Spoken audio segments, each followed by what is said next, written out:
Hey, this is Chris, and welcome to Winemaker TV. If you like beer, if you like wine, you like cider, you ever thought about making it yourself? Well, this is the place for you. If this is your first time here, please hit the subscribe button and the little bell notification so YouTube will let you know every time I come out with a new video. And today we'll be making a pomegranate wine, so stay tuned. And to make pomegranate wine, I will go over quickly the ingredients you need and the equipment you might need. Going to need yourself a gallon demijohn. I like these gallons because, like I said, this is going to be my first time making pomegranate wine. So if I screw up, I'm only messing up a gallon's worth. So until you get your recipes down real good, always use your gallon, and then you can just multiply 3, 5, whatever, how many gallons you want to make, 10. And we're going to have some red grape juice, 100% juice. No preservatives in it other than citric acid. We're going to have 2 pounds. I'm using brown sugar, but you can use white sugar if you need to. Of course, you can need your airlock. I got 1.5 pounds of frozen pomegranate. I just got this at the local store, and I've already thawed it out. Going to need some measuring spoons. Measuring spoons, the demijohn, the funnel, all the equipment has been pre-sanitized. And you need, if you don't have any, you'll need some star sand or other PBW to sanitize your equipment so you won't have some funky flavors from bacteria or yeast that are, in the air already. So, and also what we'll need is some peptic enzyme. This is to help our wine clear. And you'll need yourself some wine tannin to give it a little mouth feel. We're going to add a 1/4 teaspoon of wine tannin to our per gallon, and we're going to add a 1/2 teaspoon of peptic enzymes, help it clear and have a pretty wine. Finally, I'm trying a Red Star Premier Blanc yeast today, see how it works. Like I said, it's just a gallon, so we'll see how it works. And of course, a funnel. And that's all you need. And if you need any of these ingredients, the equipment, there'll be some Amazon affiliate links in the description. So let's get started. So the first thing I'm going to do today, I'm going to add all my dry ingredients to the demijohn here. So we're going to start out with the sugar, the peptic enzyme, and the wine tannin. So we got my funnel, I got my demijohn. Let's add the ingredients and we'll be right back. Hey, we got our dry ingredients added, and if you're like me, had trouble getting your brown sugar through the funnel, I had to use a good old chopstick and just poked it down through there. But we got it in there. Now what we're going to do, next step, we're going to take our bag of frozen pomegranates. We're going to crush them.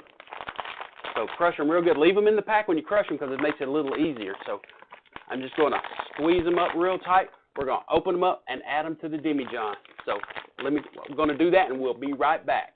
Okay, we got our dry ingredients and our pomegranate added to our demijohn. You can see.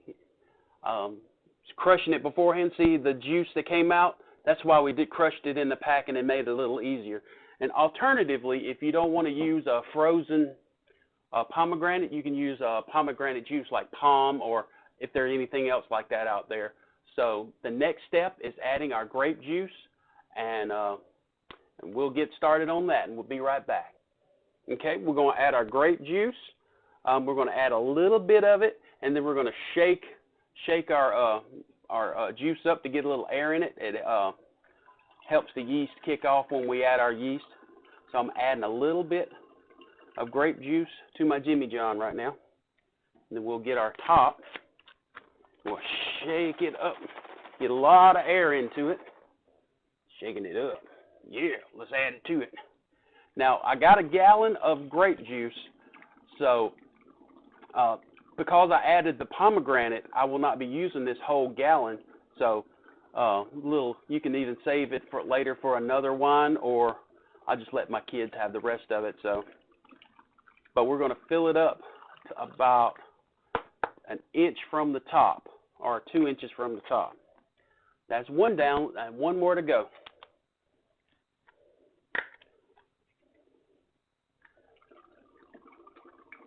All right, pour it a little bit in there. Shake it up. Let's get some air into it. So hopefully this will be a good tasting wine. It smells good.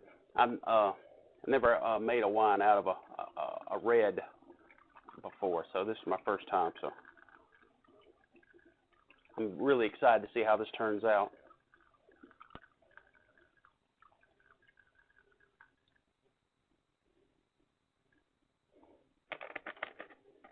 It foamed up a lot in the demijohn with me, so I may, when the foam clears, I may add some more to it.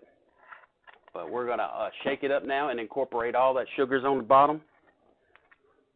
See, there's some sugar on the bottom, so we have to shake it up and incorporate all that. But see, that's about, see, the foam was up to here. So I'm gonna add a little bit more to it to get it up to about right there. You don't want to go too far because some of this stuff may bubble over and bubble out your airlock. The little pineapple I made about a month ago, it did that. It was a pain.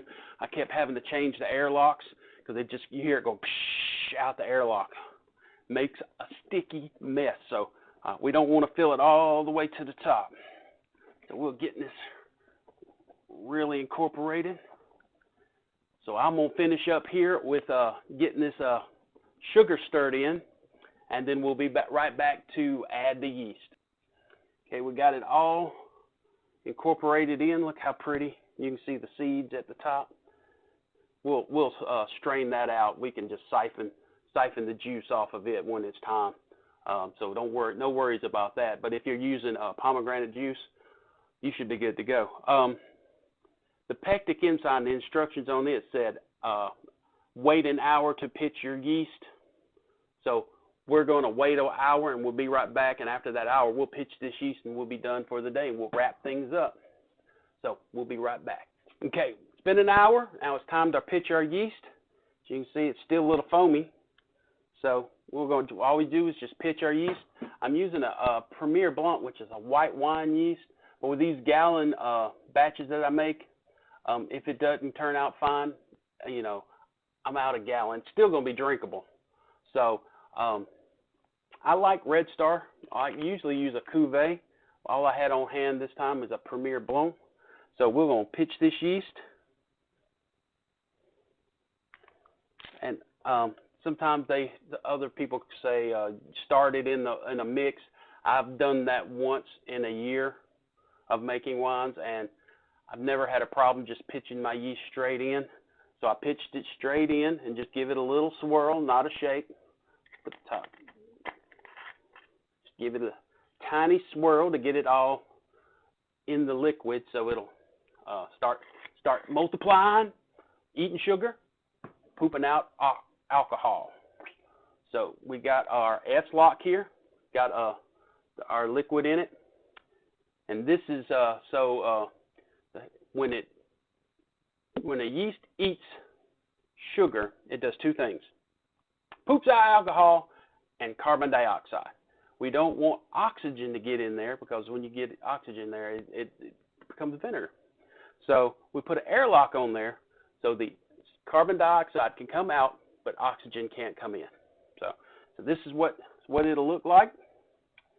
That's what it'll look like, and it'll take about a day or two to start fermenting. I've had them to start fermenting within a few hours. So depending on really the temperature.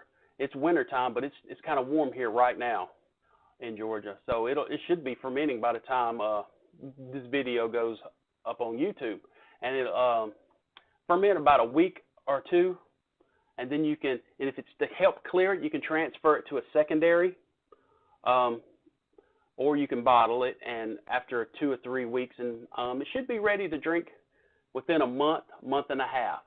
So hope you enjoyed this, and if you enjoyed it, please hit the subscribe button and the little bell notification, so YouTube will let you know every time I come out with a new video. And tell me what you're making, or what you might want me to make in the future. Leave them in the comments, and we'll chat. This is Chris with Winemaker TV. That's all there is today.